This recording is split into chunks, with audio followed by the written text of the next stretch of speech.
Okay, so I'm going to make a video on absolute value. This is a topic that often causes some problems for students. And I think one of the reasons for that problem is that on the one hand, absolute value is really simple. Right? When we do sort of examples with numbers, we think there's maybe not so much going on. But then as it gets maybe a little bit more abstract, then we start to have some issues. So I'm going to try and clarify that in this video. So I think most of us are familiar with absolute value. What it does is it takes a number and it will return a positive number that measures sort of the distance that number is from 0. So basically it removes the minus sign if there's 1. So for instance here, the absolute value of 5, well that's just going to be 5. Absolute value of minus 5 is also going to be 5. And in general, the rule for absolute value of x is going to be, well, if x is positive, then, well, we're just going to return x, right? If we do the absolute value of a positive number, it's the same thing. And if the x were negative, then, well, what should we do if we take the absolute value of like minus 5? Well, we should flip it, right? We should take the opposite, sort of do the opposite sign. And so this is our formula for absolute value of x. You may notice what happens if x is equal to 0. Well, if x is equal to 0, then the absolute value of 0 is just going to be 0. Let me not worry about that and instead just kind of include that up here. Okay. So if we plot some points, all right, what's the absolute value of 5? We have 5. What's the absolute value of negative 5? Well, that's going to be 5. And, if we were to plot some other values, like maybe if we were to plot 1, if this is maybe 2, the absolute value of negative 2 is going to be 2. We get this really nice graph. I didn't draw the best one here. But we get a nice V-shaped graph. And this is the graph of y equals the absolute value of x, okay? And some things we can just notice, maybe let me highlight a little bit, is if you notice part of our definition says our function is going to be x if x is greater than or equal to 0. Well, what's the graph of y equals x look like? Well, it's this straight line with slope 1. And similarly, what about this line over here? Well, this is a straight line with slope minus 1.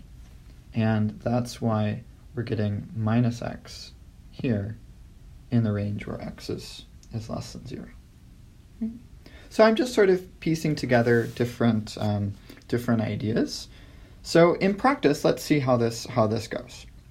So we want to take the absolute value of something. And again, all it does is if that thing was greater than or equal to 0, then we spit out the same input. And if that thing was negative, then we're going to flip the sign. And so now I'm going to do something that I will do a lot in this class, is I will use a smiley face. And so let's do the same rule. So what's the absolute value of a smiley face?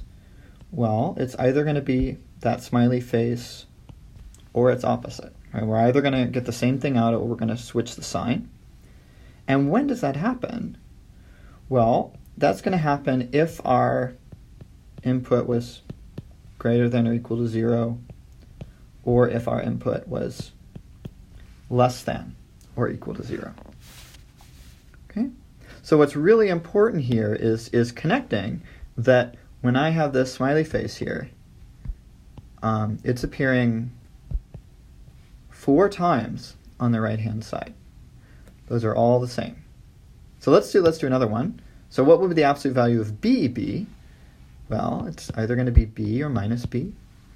And when is it going to be b? Well, it's going to be b if our input was positive, and it's going to be negative b if our input is negative. And again, I'm going to emphasize this. We're taking the absolute value of b, and b is occurring 1, 2, 3, 4 times over here. So what's our main player, our important bit of information, is this letter b. And so you may be saying, yeah, we get it, but let's do one more example. So what's the absolute value of x minus 5? Well, it's the same thing, but now we're taking our smiley face is this x minus 5. And so the absolute value of x minus 5, well, it's either going to be x minus 5 or it's going to be the opposite of that. And notice how I use parentheses here. So now our whole expression is x minus 5, and so if we take the minus of that, the negative of that, then we're going to make sure we take the negative of everything. And now this is going to be two cases, and let me just write it down. A little typo there. And so again, we have the same thing. This x minus 5 is appearing in 4 different places. It's very common to sort of make a small mistake here, and instead of writing x minus 5 greater than or equal to 0, to think of it as just being x is greater than 0. So let's simplify one more step. So if we wanted to simplify this, well, x minus 5 doesn't get any simpler. Here, this is going to be negative x plus 5. And then we can simplify these inequalities. So this would be if x is greater than or equal to 5, and this is going to be if x is less than 5. So if we wanted to rewrite this in a way that gives us a little bit more information, we could do that.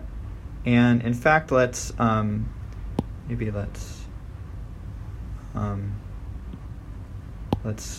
of grab some of this.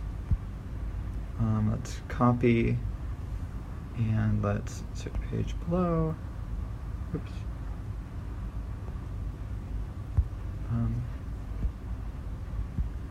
And there we go. And let's just see what the graph of this would look like. So now we've got a really nice description. We see we have, let's do 2 different colors. We have one line, x minus 5. So if we were to graph the line y equals x minus 5, that's going to be, I should move my axis. Graph the line y equals x minus 5. Let's say this is minus 5. Then that line is going to be a straight line with slope 1 that goes up like this. And if I were to look at this other function here, let's see, minus x plus 5. So, so over here, maybe y equals minus x plus 5. Well, that's going to be a line that hits the y-axis at positive 5 and has slope minus 1. Right, so there's going to be another line there. And if we look at our rules, well, let's see. Well, this says to only use this rule if x is less than 5. So I should only draw this downward sloping line if we're to the left of 5, because this number here is 5. And I should use the pink formula if x is to the right of 5. So if we're to the right of 5, okay, well that means we're over here, then I should use that line. So I guess I don't use these parts down here in the bottom. I guess that makes sense, since absolute value should never be negative. And so if we were asked to graph our function, it would be this nice V-shaped graph going like this. Okay. So there's our example of graphing an absolute value function. If you have any questions about any of this, please leave a comment, send me an email. This is tough stuff. So I want to do a few more problems. So here's one. Suppose that x is greater than 10, and we want to solve this equation, absolute value of x plus 5 equals 3x. And anytime we're solving an equation, one thing that you should think about is, can we simplify? So I look at this, I say absolute value of x, that's a little bit complicated. I wish that absolute value weren't there. Can I get rid of it? Well, what do I know? In the problem, they told me x was bigger than 10. Well, if x is bigger than 10, what's the absolute value of x going to be? Well, it's just going to be x. Right? The absolute value is going to be the same thing because x is a number like 20 or 30 or 15. And so we can simplify this to just x plus 5 equals 3x.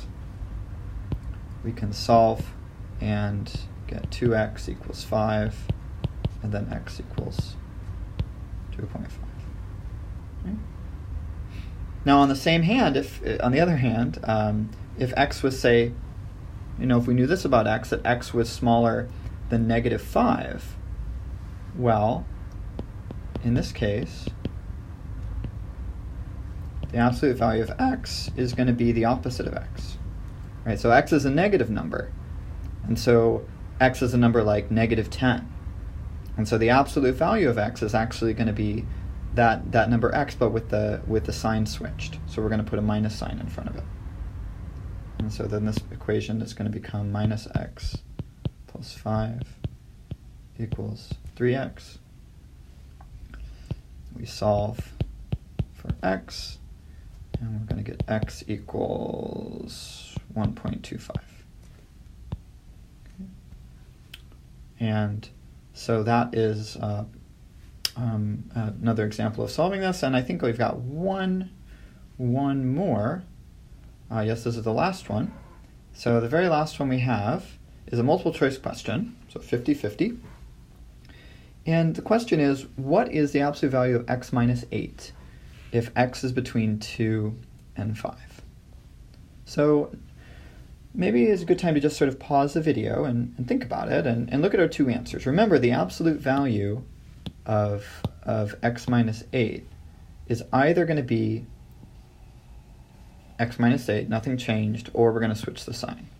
Right, that's been the theme throughout the video, is that absolute value either does nothing or it switches the sign. And we just have to figure out what. And so we have to think, well, if I do x minus 8 and then take absolute value, well, is something going to be positive or negative? Well, what am I taking the absolute value of? I'm taking the absolute value of x minus 8. So if x is between 2 and 5, let's draw a number line. Here's 0, here's 2, here's 5. I know that x is somewhere in here. I don't know where, but I know it's between 2 and 5. And then I'm going to do x minus 8. Oh my goodness, x minus 8 is going to be way over here. Right? Maybe I don't know exactly where, but x minus 8 is definitely going to be negative. So this is going to be a negative number. And so if x minus 8 is negative, then that is going to mean that when we take its absolute value, we're going to use the rule that says we negate it. So the absolute, so maybe since smiley face is negative, the absolute value of smiley face is going to be negative smiley face. And now let's write it one more time. Since x minus 8 is negative, the absolute value of x minus 8 is minus x minus 8. And just to bring us full circle, I want to emphasize once again that what's important is seeing this connection, right? We wrote the same thing 3 times, so if our smiley face is x minus 8, then that's what we want to put in all of these places. So we covered a lot of material. Thank you for watching until the end. As always, leave comments, email, ask any questions, and I will see you soon. Bye.